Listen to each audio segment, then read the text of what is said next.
अस्सलाम वालेकुम एवरीवन। तो आज काफ़ी इम्पोर्टेंट टॉपिक्स कवर करने हैं एज़ यूजुअल। तो जो हमारा पहला इम्पोर्टेंट टॉपिक है वो है ज्योग्राफी के रिलेटेड। जो ज्योग्राफी का पोर्शन है वेदर एंड क्लाइमेट, उसमें जो टॉपिक है काफ़ी इम्पोर्टेंट टॉपिक बन के आता है, वो डिस्कस करेंगे। और जो एडिटोरियल है उसको हम लास्ट पे डिस्कस करेंगे। तो हम स्टार्ट करते हैं अपने एडिटोरियल अपने क्वेश्चंस के साथ। हमारा जो फर्स्ट क्वेश्चन है वो है what is the rank of India in global hunger index 2022। अब जितने भी हम क्वेश्चन डिस्कस करेंगे वो मोस्टली हमने न्यूज़पेपर से जो इश्यूज करंट इश्यूज चल रहे हैं वहाँ से उठाए हैं। तो जो हमारा फर्स्ट क्वेश्चन है वो है कि इंडिया का जो ग्लोबल हंगर इंडेक्स में जो रैंक है वो क्या है। ठीक है, हमारे ऑप्शन हैं 106, 108, 107 और 109। और जो हमारा सेकंड क्वेश्चन है वो है कि जो Kuki Chins are mainly found in which of the following states in India.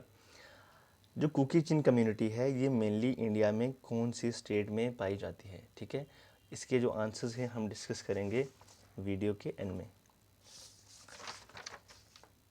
तो स्टार्ट करते हैं अपने इम्पोर्टेंट टॉपिक के साथ। आज डेट है 24 नवंबर 2022 और हमारा जो टॉपिक है वो है आर एल नीनो ला नीना वेदर पैटर्न्स चेंजिंग। इसमें जो है ENSO El Nino southern oscillation, हम इससे भी डिस्कस करेंगे। अब जब क्लाइमेट चेंज की बात की जाती है तो जो वेदर और क्लाइमेट पे जो क्लाइमेट चेंज का इफ़ेक्ट है वो काफ़ी ज़्यादा है। इसकी वजह से जो एक्सट्रीम क्लाइमेट कंडीशंस हो रही हैं, फॉर एग्ज़ाम्पल जहाँ पे कुछ सालों पहले बारिश नहीं होती थी, बिल्कुल ड्रॉट एरिया होते थे, वहाँ पे बारिश होना स्टार्ट हो जाती है। उसके अलावा जहाँ पे बारिश होती थी, क्लाइमेट चेंज की वजह से वहाँ पे जो बारिश है वो बहुत कम हो रही है। तो ऐसे एक्सट्रीम जो फिनोमिना देखने को मिलते हैं। ठीक है, अब हम देखते हैं यहाँ पे कि क्लाइमेट चेंज का जो है वो एल नीनो और ला नीना पे भी इफ़ेक्ट पड़ रहा है। अब आप में से शायद आपने पढ़ा होगा ज्योग्राफी में जो वेदर क्लाइमेट में कि एल नीनो क्या होता है। अगर पता है तो ठीक है, रिवाइज हो जाएगा, अगर नहीं पता तो हम यहाँ पे डिस्कस करेंगे। हम स्टार्ट करते हैं कि अब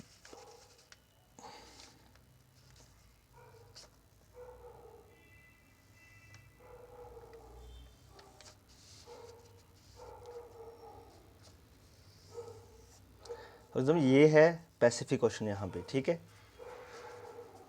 पैसिफिक ओशन ये है हमारा साउथ अमेरिका, यहाँ से इक्वेटर पास होता है। ये है साउथ अमेरिका, यहाँ पे पेरू और इक्वाडोर आ जाते हैं। यहाँ पे पेरू है और ये जो ऑस्ट्रेलिया, न्यूजीलैंड और इंडोनेशिया। ठीक है, ये आ गया East Pacific, East Pacific and West Pacific. ठीक है, अब इसको कहा जाता है एनसो। ठीक है, एल नीनो सदर्न ऑस्किलेशन। ठीक है, इसको अगर हम डिवाइड करें एनसो को, तो E stands for El, E N stands for El Nino and S stand for southern and O stands for oscillation. ठीक है, सदर्न इसलिए क्योंकि it occurs at the south of the equator. ठीक है, ये इक्वेटर है तो ये फिनोमेना बेसिकली यहाँ पे होता है। ठीक है, जो ये एरिया है यहाँ पे, ठीक है, पैसिफिक ओशन में ये फिनोमेना यहाँ पे होता है, इसलिए इसको कह दिया सदर्न। ऑस्किलेशन होता है जो बैक ऑन फोर्थ मोमेंट होता है किसी चीज़ का। ठीक है, बैक ऑन फोर्थ मोमेंट। अब यहाँ पे किस चीज़ का बैक ऑन फोर्थ मोमेंट, यहाँ पे हम बात कर रहे हैं टेम्परेचर की। ठीक है, अब आपको पता है कि जो ट्रेड विंड्स होती हैं, ठीक है, जो ईस्ट टू वेस्ट चलती हैं ट्रेड विंड्स, ठीक है,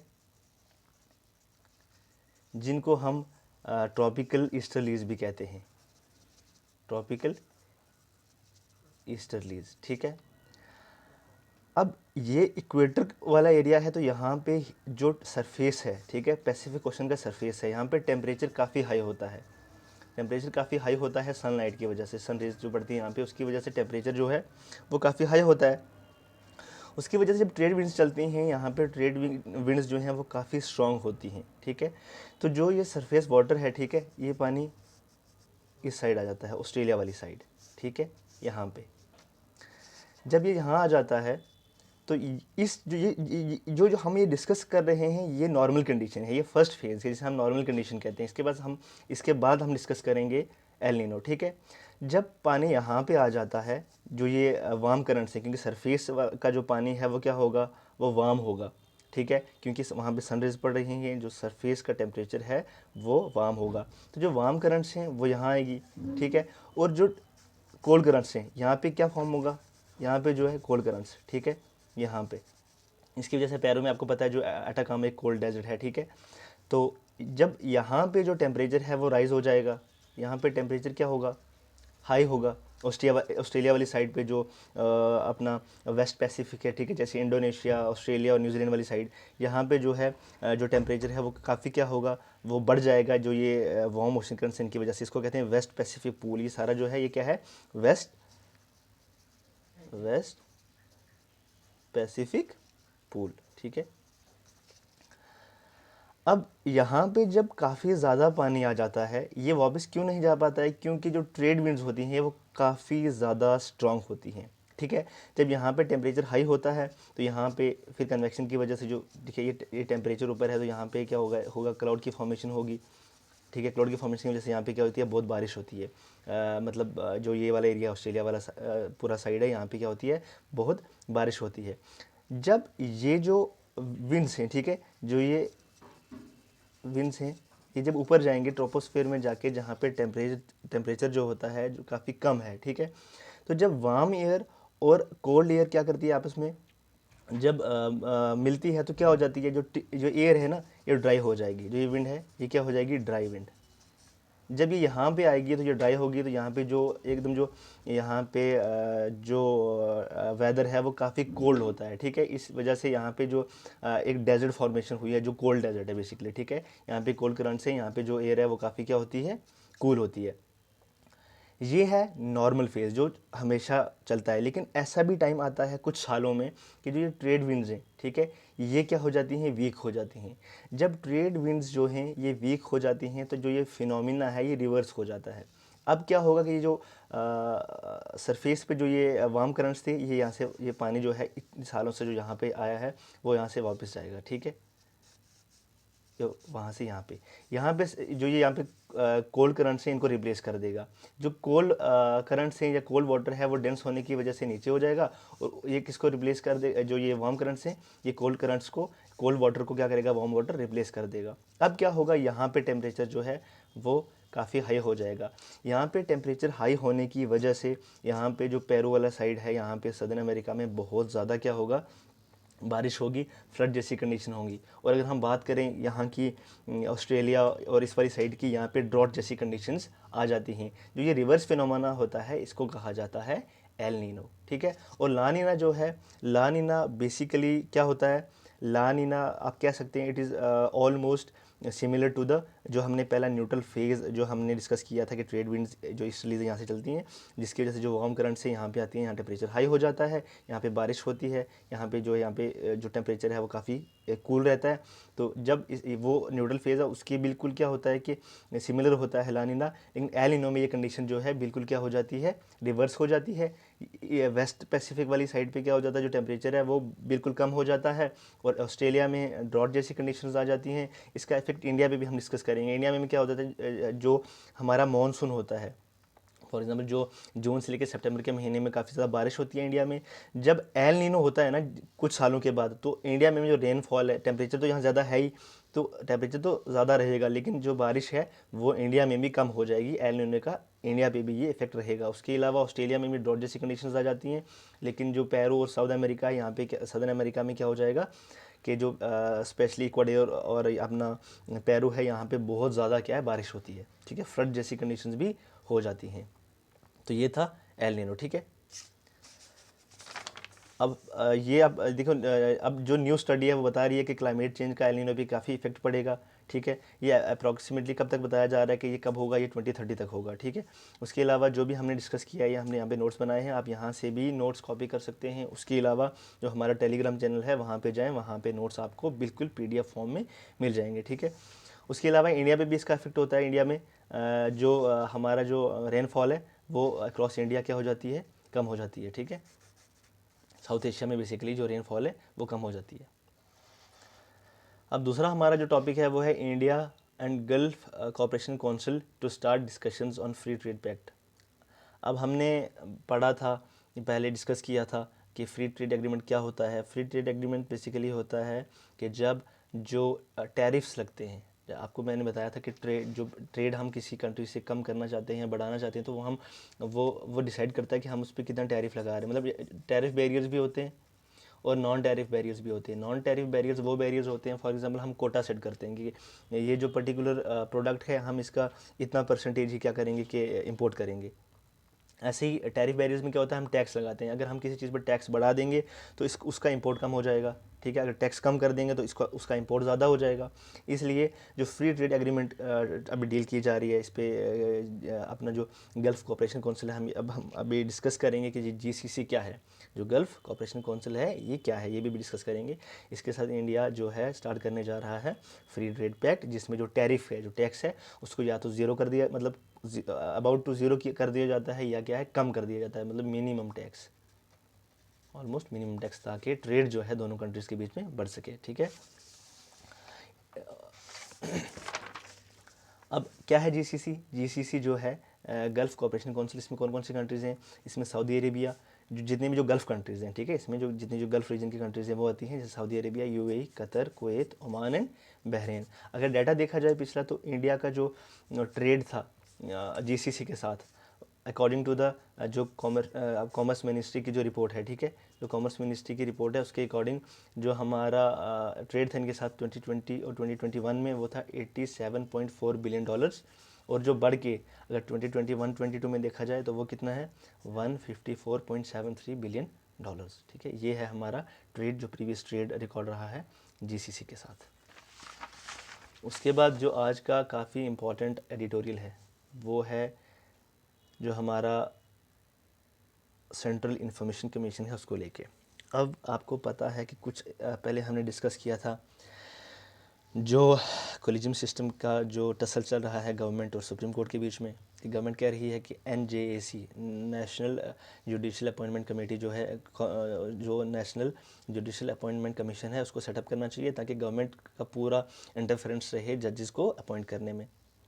उसके बाद हमने देखा, जो कल हमने एक एडिटोरियल डिस्कस किया जो चीफ इलेक्शन कमिश्नर के बारे में था, कि गवर्नमेंट क्या कर रही है, सेंट्रल गवर्नमेंट, कि उनका टेन्योर पूरा नहीं होने दे रही है। अब जो एडिटोरियल आया ये काफ़ी इंपॉर्टेंट है, ये है सेंट्रल इन्फॉर्मेशन कमीशन के बारे में। अब क्या है सेंट्रल इन्फॉर्मेशन कमीशन या राइट टू इन्फॉर्मेशन एक्ट, ये हम डिस्कस करेंगे यहाँ पे। 2005 में क्या हुआ कि 2005 में एक एक्ट पास किया गया, 2005 में एक एक्ट बना जिसको हम कहते हैं RTI एक्ट, ठीक है, RTI एक्ट 2005 तब सेटअप किया गया सेंट्रल इन्फॉर्मेशन कमीशन, ठीक है। और स्टेट में भी स्टेट इन्फॉर्मेशन कमीशन जो हैं वो सेटअप किए गए। क्यों किए गए? इनका क्या एम था कि हम क्या कर सकें, जो इम्पोर्टेंट इन्फॉर्मेशन है, एक कॉमन सिटीज़न भी इम्पोर्टेंट इन्फॉर्मेशन कलेक्ट कर सके, कहाँ से, ऑफिस से, फाइनेंशियल इंस्टीट्यूशन से, जो पब्लिक सेक्टर अंडरटेकिंग्स वगैरह हैं, यहाँ से हम क्या कर सकते हैं कि जो इन्फॉर्मेशन है, इंपॉर्टेंट इन्फॉर्मेशन, वो कलेक्ट कर सकते हैं, ठीक है। अगर हम किसी पब्लिक अथॉरिटी में, ठीक है, क्या करेंगे, किसी पब्लिक इन्फॉर्मेशन ऑफिसर से हम सीख करेंगे इन्फॉर्मेशन, तो वो 30 दिन के अंदर हमें इन्फॉर्मेशन मिल जानी चाहिए। अगर तो हमें जो इन्फॉर्मेशन है वो 30 दिन के अंदर नहीं मिली, या जो इन्फॉर्मेशन मिली है हम उसके साथ क्या है, हम उसके साथ सेटिस्फाई नहीं हैं, तो हम क्या कर सकते हैं, हम डिपार्टमेंटल लेवल पे जाके अप्लाई करेंगे इन्फॉर्मेशन के लिए। अगर वहाँ पे भी बात नहीं बनती तो फिर हम जो फाइनल और सेकंड अपील है, जो सेकंड और फाइनल अपील है, जिसको हम सेकंड, फर्स्ट अपील में तो हो गया अगर हमारा जो काम है एक डिपार्टमेंट से हमें इन्फॉर्मेशन नहीं मिल रही है या हम इन्फॉर्मेशन से सेटिस्फाई नहीं हैं, तो हम डिपार्टमेंटल लेवल में अप्लाई करेंगे। अगर ये काम नहीं होगा, ये फर्स्ट स्टेप, ये दोनों चीज़ें फर्स्ट स्टेप में होती हैं इन्वॉल्व, ठीक है। सेकेंड है कि फाइनल अपील जो है हम फिर इन्फॉर्मेशन कमीशन में करेंगे। अगर तो वो किसी स्टेट अथॉरिटी, जो स्टेट जो बॉडीज़ हैं, अगर उनके रिलेटेड, तो हम कहाँ करेंगे, स्टेट इन्फॉर्मेशन कमीशन में। वरना हम क्या करेंगे, सेंट्रल इन्फॉर्मेशन कमीशन जो है वहाँ पे अपील करेंगे, तो वहाँ से हम क्या है, इन्फॉर्मेशन ले सकते हैं। अब यहाँ पे जो बात हो रही है वो हो रही है कि जो अब CIC, जो चीफ इंफॉर्मेशन कमीशन है, उसका 2019 से पहले, प्रायर 2019 क्या था कि जो टर्म था वो चीफ इलेक्शन कमिश्नर और सुप्रीम कोर्ट जज की तरह बिल्कुल फिक्स टर्म था, 5 ईयर्स और up to 65 years of age, which ever is earlier, ठीक है। लेकिन 2019 में अमेंडमेंट लाए गए। उस अमेंडमेंट के थ्रू सेंट्रल गवर्नमेंट जैसे चाहे उनके सैलरीज जो इंफॉर्मेशन कमीशन होते हैं, एक होता है चीफ इंफॉर्मेशन कमिश्नर और बाकी जो 10 जो उनके जो आप कह सकते हैं जो उनको असिस्ट करते हैं इंफॉर्मेशन कमिश्नर्स होते हैं।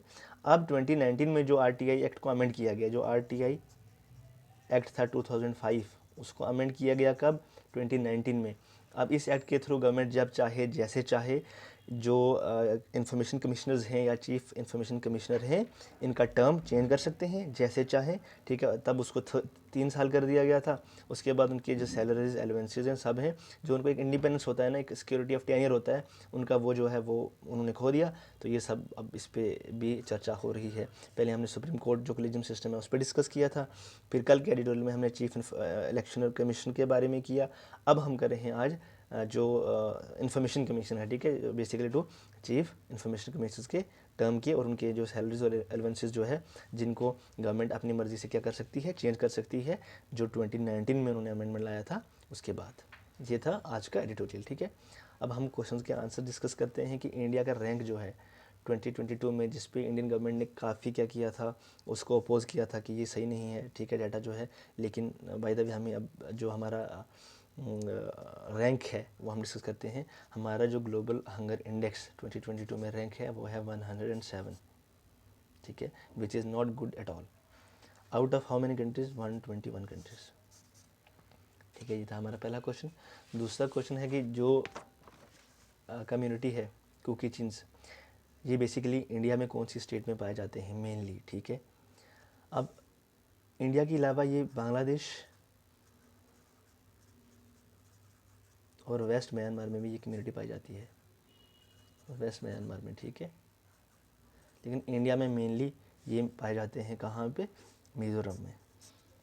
उसके अलावा कुछ इनकी पॉपुलेशन मणिपुर में भी है, लेकिन मेनली ये पाए जाते हैं जो कुकी-चिन जो कम्युनिटी है ये पाई जाती है मिज़ोरम में। Thank you so much.